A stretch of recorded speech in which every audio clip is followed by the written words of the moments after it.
Bonjour à tous. Aujourd'hui, j'aimerais vous parler de l'escroquerie qu'est le self-made man ou rêve américain. Avant toute chose, je vous invite à liker cette vidéo pour aider au référencement, vous abonner à cette chaîne si ce n'est pas encore fait, et vous pouvez également cliquer sur le bouton rejoindre sous cette vidéo où vous aurez accès à certaines exclusivités. Bon.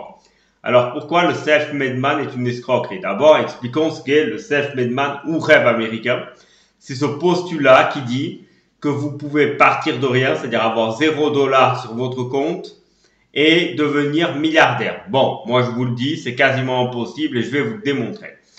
Quand vous écoutez les histoires, on vous raconte souvent la même. Il a commencé de rien, il avait $2 dans sa poche, $3 dans sa poche et il a réussi. Bon, ce sont des escroqueries. Je vais vous l'expliquer. Par exemple, si quand on vous raconte l'histoire de Zuckerberg, Elon Musk, Steve Jobs, Bill Gates, etc., eh bien, qu'est-ce qu'on vous dit toujours?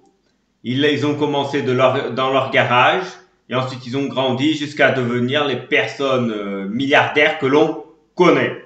Bien, je vous le dis haut et fort, ce sont des escroqueries. Tous, sans exception de ceux que j'ai mentionnés, sont originaires de familles riches. Rappelons par exemple qu'Elon Musk est né en Afrique du Sud car son père détenait une mine de diamants dans ce pays-là. Je rappelle ça, c'est dit comme ça.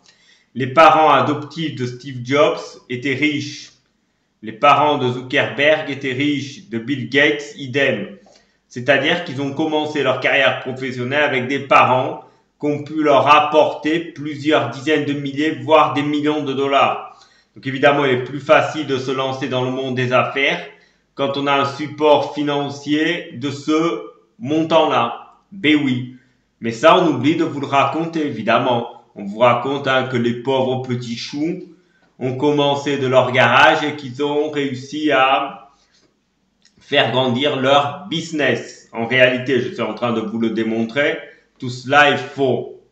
En réalité, ces gens-là ont eu des conditions de départ de privilégiés, ce qui évidemment aide. Évidemment, je ne vais pas vous dire ici qu'ils n'ont pas de mérite dans ce qu'ils ont réussi, évidemment. Mais vous voyez bien que c'est pas tout le monde qui peut le faire, car c'est pas tout le monde qui a un support de plusieurs centaines de milliers de dollars ou des millions. Voilà, purement et simplement. Par exemple, Musk, quand il a ouvert son premier business, il a demandé à son père, salut papa, est-ce que tu peux me prêter 20 millions, me prêter / donner 20 millions de dollars. Bon, vous vous doutez bien que quand vous commencez avec cet apport financier-là, ça aide, évidemment. On va pas se mentir. Donc voilà. Mais pourquoi est-ce que ce mensonge est connu? Parce que moi je le sais, vous doutez bien que dans les médias américains, dans les hautes sphères américaines, mais pas que américaines, même mondiales, on le sait. Mais pourquoi en documentaire, dans ce genre de reportage, personne n'en parle? Bon, d'abord, on va pas se mentir, car ces gens ont beaucoup de pouvoir, donc ont le pouvoir de faire censurer votre documentaire.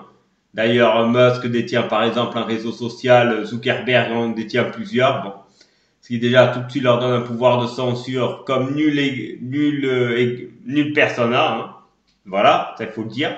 Ils ont l'appui évidemment des gouvernements, car parfois ils sont même plus puissants que les gouvernements.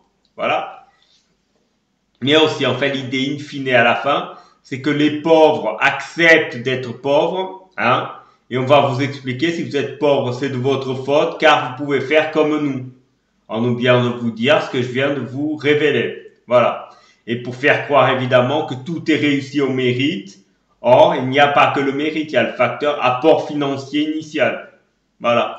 Quand vous venez d'une famille défavorisée, pour le mérite, on repassera. Ben oui. Voilà. Donc, c'est ça. Et en fait, aussi, ça aide évidemment à garder leur position de privilégiés et à s'assurer que les classes les plus pauvres ne vont pas les contester, tout simplement. Donc, vous voyez que tout ça est une vaste escroquerie qui vise tout simplement à ce que les dominants gardent tout simplement leur position dominante. Voilà.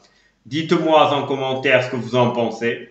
Et je profite pour vous remercier d'avoir assisté à cette vidéo. Et je vous dis à très bientôt.